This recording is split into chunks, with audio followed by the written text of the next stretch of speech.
centre of the storm, or was that? No, because I started getting the panic attacks when Part Life came out. Okay. I'd taken the cocaine. I'd stopped taking cocaine by the time Part Life came out. So I've never taken cocaine while I was successful. All right. Okay. So it's nothing to do with that. Retro panic, definitely. No, but do you think there is an emotional reality to that this can happen? I don't think, actually, to be honest with you, I don't think the cocaine had lots to do with it. I think it's far more emotional panic. Far more. From what though? From this attention, from being expected to be on. I think it's the desire to get somewhere was so strong in me that once I did, I just was in turmoil because I didn't know what on earth I was doing, because I wasn't fighting anymore. Everyone said I was great. No, really know why.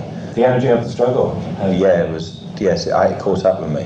Yeah, but it's not just you wanted to get somewhere. You've always wanted. I mean, you want to be the band at the turn of the century. You want to be the best. You want you want to write the best songs. You want the cultural resonance, as we talked about last time. They're internal pressures, surely. Yeah, I still want that, but I did realise that the way we were going towards, after Country House came out, and it all went on it went into another gear which I didn't really anticipate too much. I obviously wanted to up the ante, but I didn't quite realise it was going to do what it did. Right. But it all went stupid then. I mean, for a couple of weeks, the whole country had nothing better to talk about than us two bands. But you see, the difference between us and Oasis, that Oasis delivered. With Roll With It, they delivered what they were. There's no ambiguity. They arrived at that pinnacle of attention with their whole character intact. They were the lads, the hard lads from Manchester, and we just put our periscope up. That was Country House, just another one of our little ideas. It wasn't the whole of Blur. Their submarine, their whole bloody army was up there, and that's why they did so well out of it. When we last talked, we talked about cartoon radicalism in rock and roll behaviour and the codes that kind of sends out to a lot of fans. And you talked of how negative you thought it was in relation to Nirvana or maybe Guns N' Roses. I can't remember. Well, I think it's happening again. But do you feel that? And is that? And I only want to ask. I don't want it to be an Oasis interview at all. Do you have any objections to the codes they are selling? Yes, which is totally. Do the drugs, shag anyone you can, fuck everybody. Of course I do. Okay, because you don't like that tendency. Yeah, you see, that was another reason why we had to sort of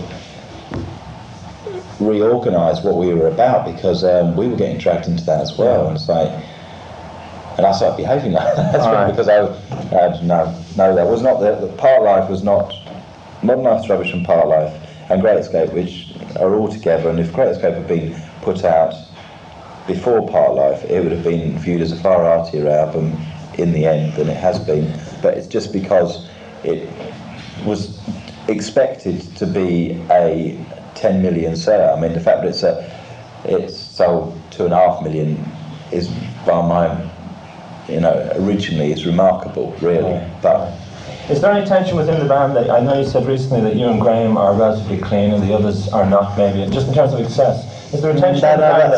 Is that a misreading of the? I think that was only an issue while we were trying to get. It's no longer an issue because everyone's concentrating on their music again.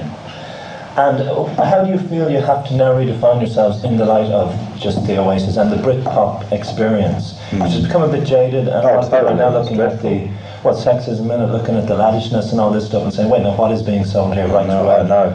I mean, so I feel very responsible in some respects, but when we did the video for Country House with Damien Hirst, on paper that was everything that I'd been kind of preaching, was sort of that idea that you could get bright young artists and bright young musicians and make something that was really of its own, and all it did was to pick up the zeitgeist of laddism, and we had page 3 models in it.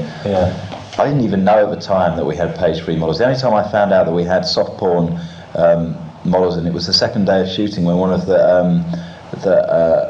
lampists brought in a club and stuck it out and said, it is vagina guest. Are you very aware of that? I mean, I know that's very naive, but that's the truth, and